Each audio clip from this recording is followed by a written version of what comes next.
Et si vous n'aviez peur de rien? Rien. Homme, bête. Faillite financière, rien. Comprenez-vous ce que cela signifierait? Comment votre vie aurait-elle changé? Une fois que vous devenez sans peur, la vie devient sans limite. Je n'ai peur de rien. Je devrais être mort maintenant. Je me suis fait écraser par un buffle qui chargeait. Je me suis levé, je l'ai poursuivi et je l'ai tué. J'ai tué un ours Kodiak avec un couteau. Vous ne pouvez pas me tuer. Je le crois de tout mon cœur. Vous ne pouvez pas me tuer. Juste avant de rentrer dans le vif du sujet, assurez-vous de vous abonner à la chaîne pour ne pas louper les prochaines vidéos. Et n'oubliez pas de récupérer votre formation offerte pour découvrir 6 façons peu connues de générer des revenus passifs en cliquant sur le premier lien dans la description sous cette vidéo. Et bien sûr les gens dont j'ai parlé, Andrew Carnegie, Henry Ford, Rockefeller, Steve Jobs, ce sont tous des durs. Les flocons de neige fondent sous la pression. En 1986, la pression de la poignée de main de l'homme moyen était de 118 livres. En 2016, de 96 livres. Les niveaux de testostérone et le nombre de spermatozoïdes ont été testés il y a 50 ans. Et aujourd'hui, ils produisent 60 à 70% de la quantité de testostérone et du nombre de spermatozoïdes qu'ils produisaient. Nous sommes en train de mourir. Ils ont peur de la mort. Tout le monde a peur de la mort. Ou de ce qui pourrait arriver. Et donc, ils veulent passer pour des amis. C'est comme mon test du flocon de neige. Vous savez, la première question est, je la paraphrase, que feriez-vous si quelqu'un ne pouvait pas cracher au visage de votre femme? Et les réponses vont de... Eh bien, j'ai essayé de vérifier quel genre de journée il avait. Et s'il avait une mauvaise journée, j'essayais d'être compréhensif. Je serais en prison pour meurtre. Je battrais le gars à mort. Est-ce que c'est ce dont nous avons besoin aujourd'hui? Non, non, je dis c'est moi, cependant. Mais je préconise que les gars agissent comme s'ils en avaient une paire. Il n'y a jamais de moment facile pour prendre une décision difficile. Jamais. Mais ce que vous devez être capable de faire, c'est d'appuyer sur la gâchette, d'agir. Et lire des livres et écouter des podcasts, ce n'est pas agir. C'est juste une autre forme de procrastination. La principale différence entre les personnes très performantes est qu'elles croient en l'extraordinaire. Rappelez-vous hier, j'ai dit, vous n'allez jamais dépasser vos attentes les plus élevées et les plus folles. Pour ceux d'entre vous qui veulent être millionnaires, vous ne gagnerez jamais 10 millions. Pour ceux d'entre vous qui veulent avoir 10 millions, vous ne ferez jamais 100 millions. Pour ceux d'entre vous qui veulent gagner 100 millions, vous ne serez jamais milliardaire. Parce que psychologiquement, votre subconscient ne sait pas que vous êtes une merde. Votre subconscient commence à ralentir. Quand tu arrives et que tu veux avoir 100 millions, à 75, 79, 82, 89, 91, tu vas penser que tu es arrivé, et puis tu t'endors à 96 millions. Et vous pouvez trébucher sur le but à 100 millions par accident. J'ai 3 regrets dans la vie. 1. Je suis un officier de l'armée entraîné au combat, qui n'a jamais vu de combat. 2. La nuit précédant la mort de ma mère, je lui ai dit « Bon sang, tu ne vas pas mourir, arrête de déconner !» Elle est morte le matin. Et le 3e, je n'ai pas fixé mes objectifs assez haut. Jack Welch l'a dit bien mieux que moi, l'équilibre entre le travail et la vie privée n'existe pas. Il y a des choix entre le travail et la vie privée, et vous les faites et ils ont des conséquences. Il y a des conséquences au fait que je ne sois pas allé à la fête d'anniversaire des 16 ans de notre fille. Il y a des conséquences. Mais sont-elles plus importantes que celles qui font que tu seras complètement fauché à ta mort? Pose-toi la question. Tu préférerais choisir entre les 16 ans de ta fille ou être fauché, recroquevillé dans un coin sans abri? Quand ton heure viendra, tu me diras que la sagesse conventionnelle, le politiquement correct, a tout fait à l'envers?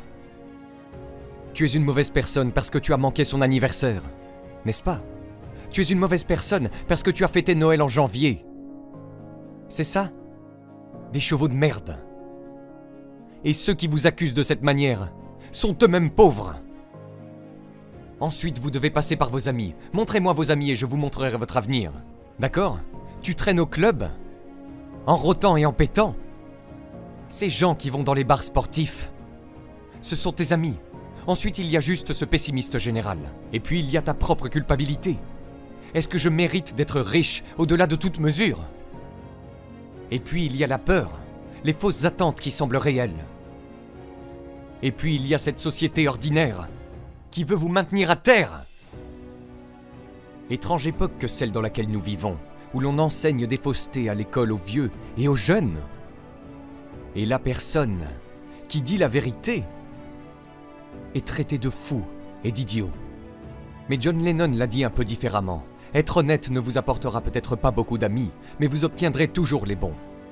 Et ce que je veux que vous fassiez à partir de maintenant, peu importe si vous avez détesté ce que j'ai dit ou la façon dont je l'ai dit, c'est de choisir soigneusement les personnes avec lesquelles vous vous associez.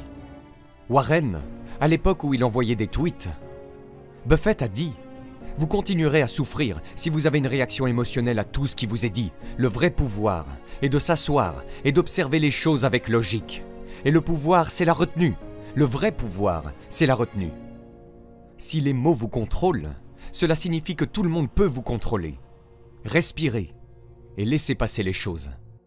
De mon temps, on disait les bâtons et les pierres peuvent vous briser les os, mais les mots ne vous feront jamais de mal. Maintenant, c'est tout le contraire. Il y a de grandes universités dans ce pays, sur cette planète, qui ont des chambres sécurisées, qui ont des bâtiments sécurisés, que si la vie devient trop stressante, vous allez dans ce bâtiment. Si votre enfant adulte a besoin d'un espace sûr pour éviter les mots défensifs, vous avez échoué en tant que parent. La plupart d'entre nous se soucient de ce que les autres disent, et la plupart des gens se soucient de ce que les autres pensent.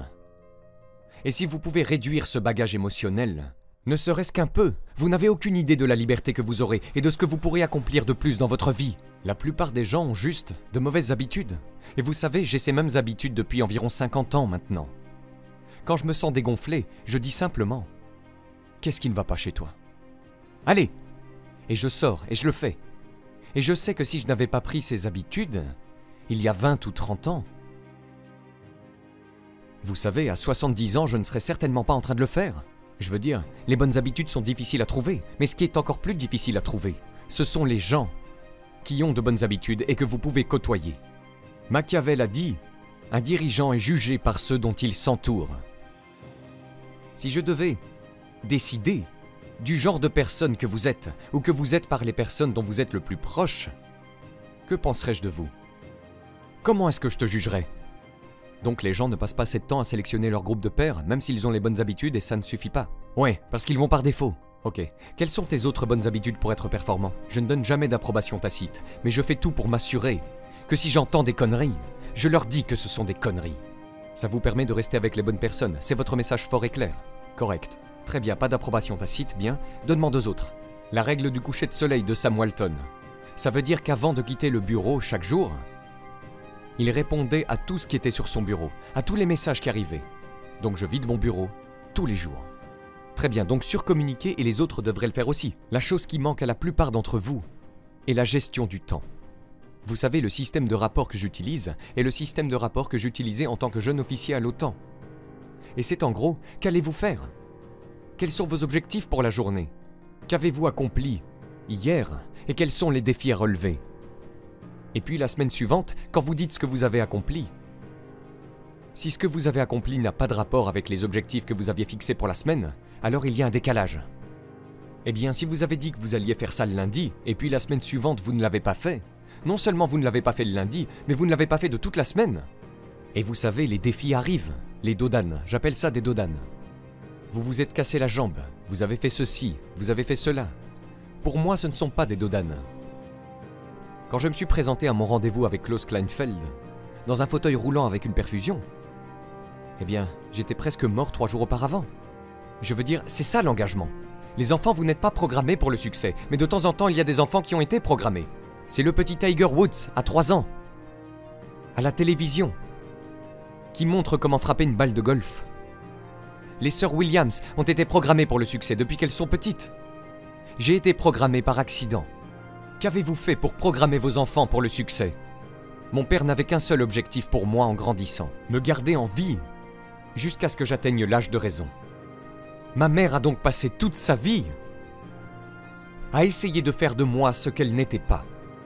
Pouvez-vous dire la même chose pour vous, vos parents, vos enfants? Non. Donc je ne suis pas ici par putain d'accident. Et pourtant je continue à repousser les limites. Ce que je crois de tout mon cœur, vous étiez censé réaliser beaucoup de choses. Je crois, et c'est la seule chose religieuse que je vais dire, je crois que peu importe qui nous a mis ici, peu importe comment nous sommes arrivés ici, nous avons été mis ici pour être tout ce que nous pouvons être, pas une fraction de cela. Si vous avez aimé cette vidéo, vous pouvez cliquer sur le bouton j'aime et vous abonner à la chaîne, cela nous fera chaud au cœur. Vous êtes également libre de recevoir notre guide pour apprendre à générer vos premiers 200 € par mois sur Internet en cliquant sur le lien dans la description sous cette vidéo, le tout gratuitement. À très vite.